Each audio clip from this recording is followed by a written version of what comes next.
bem, gente, agora que vocês já leram o conteúdo do material, já estudaram a NR 31, a 5 e a 4, vamos iniciar nossos estudos propriamente ditos. Eu convido vocês a abrirem a apostila de vocês na parte que fala sobre obrigações do empregador rural. Observem que eu citei 3 tópicos. Um tópico fala o seguinte: o empregador rural deverá garantir adequadas condições de trabalho, higiene e conforto para o trabalhador rural. O empregador rural deverá também realizar avaliações de risco e promover melhorias no local de trabalho. Então, a figura do empregador rural é representada pelo técnico em segurança do trabalho. Observe que o empregador rural não vai pegar um equipamento de medição para avaliar o risco no local de trabalho.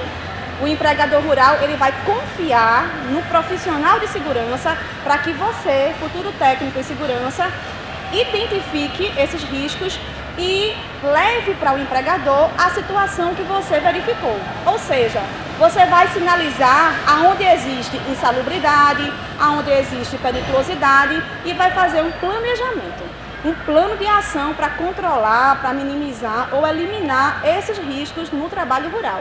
Então você vai olhar para o trabalho e vai verificar se existe risco de corte, de amputação, de esmagamento, de incêndio, de explosão, corte de acidentes com animais peçonhentos.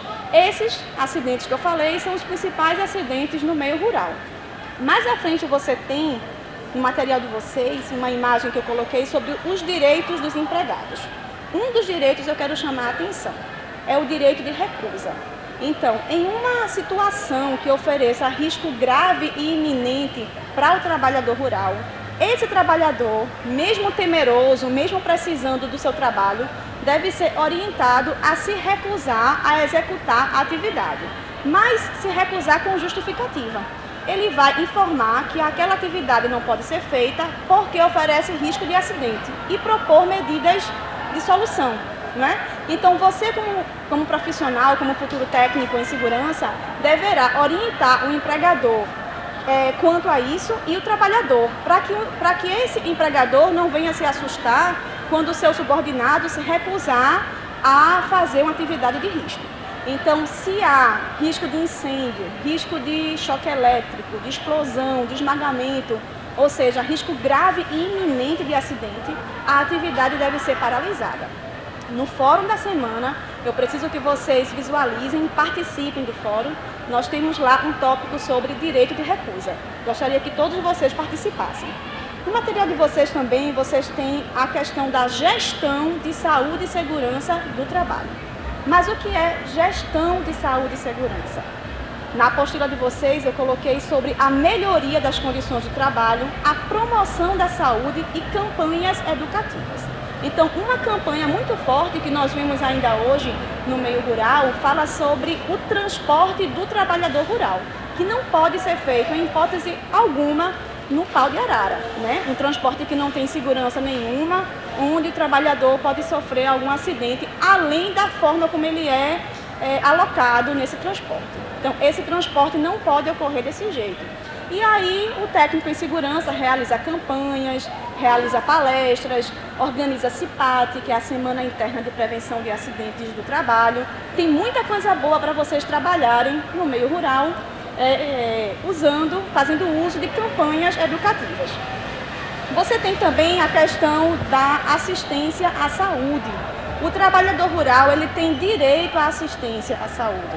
Ele deve ser removido em caso de acidente, onde aquele acidente o deixou impossibilitado de andar, de pegar um transporte. Ele deve ser removido pelo empregador sem nenhum ônus para esse trabalhador. Além disso, em caso de acidente do trabalho, é obrigatória a emissão da CAT, Comunicação de Acidente do Trabalho, que deve ser emitida até o primeiro dia útil após a ocorrência do acidente e em caso de morte de imediato. Então, um acidente muito comum que nós temos no meio rural é o acidente com animais peçonhentos.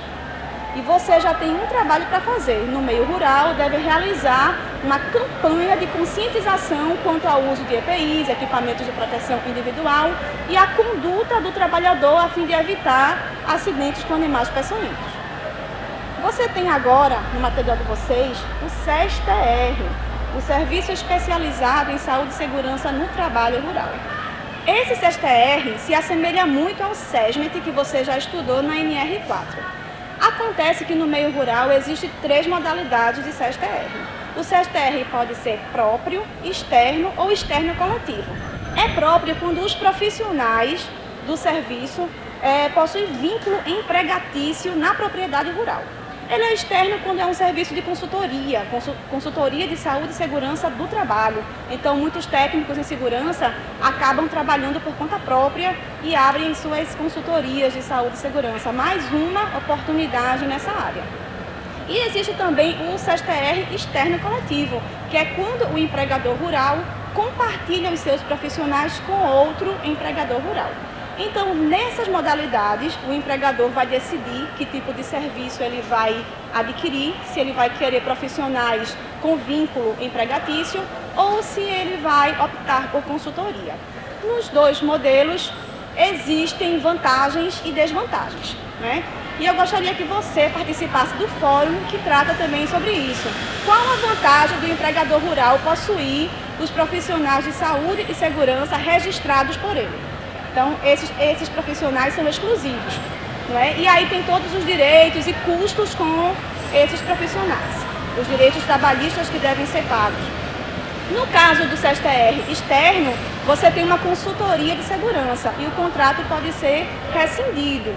E aí já não resulta nesses custos todos. No entanto, quando o empregador rural contrata um SES-TR externo coletivo ou um SES-TR externo só dele, ele tem todos os profissionais de saúde e segurança à sua disposição. Ou seja, já tem médico do trabalho, engenheiros, técnicos em enfermagem, tem enfermeiro, então já tem todos os profissionais que ele precisa.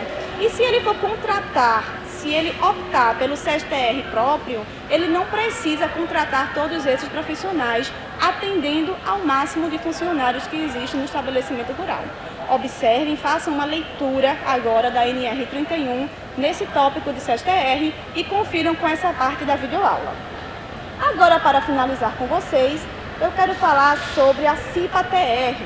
A CIPA-TR é uma modalidade de CIPA, conforme vocês já leram na NR5. É a Comissão Interna de Prevenção de Acidentes no Trabalho Rural.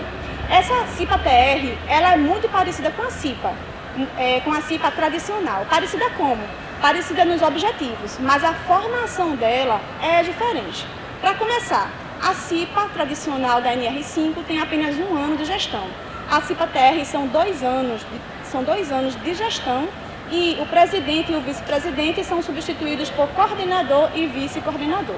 Eu gostaria que vocês anotassem as principais diferenças entre CIPA e CIPA-TR, conferindo a NR5 com a NR31. Isso vai ser muito importante para a atividade da semana de vocês. Nós temos também no meio rural a utilização de agrotóxicos. O que é que você, técnico em segurança, vai fazer quanto a isso? Uma das coisas que você precisa prestar atenção é em relação ao curso de capacitação. Todo trabalhador que se expõe diretamente aos agrotóxicos precisam ser treinados. Você tem isso na NR31. Então, quem é que se expõe diretamente? É aquele que manipula, que fraciona, que tem um contato direto com o agrotóxico. Além disso, você deve proibir que grávidas menores de 18 anos de idade e maiores de 60 anos de idade tenham contato com esses produtos, com esses agrotóxicos.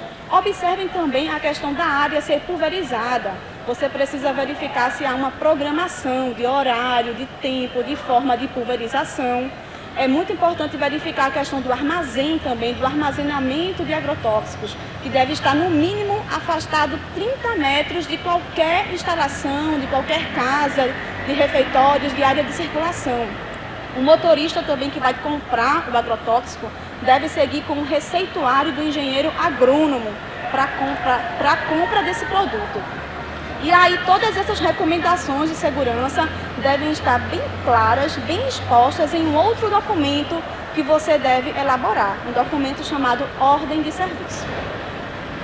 Agora, em seguida, tem mais um vídeo para vocês nessa semana, onde eu trago para vocês uma entrevista com um engenheiro agrônomo.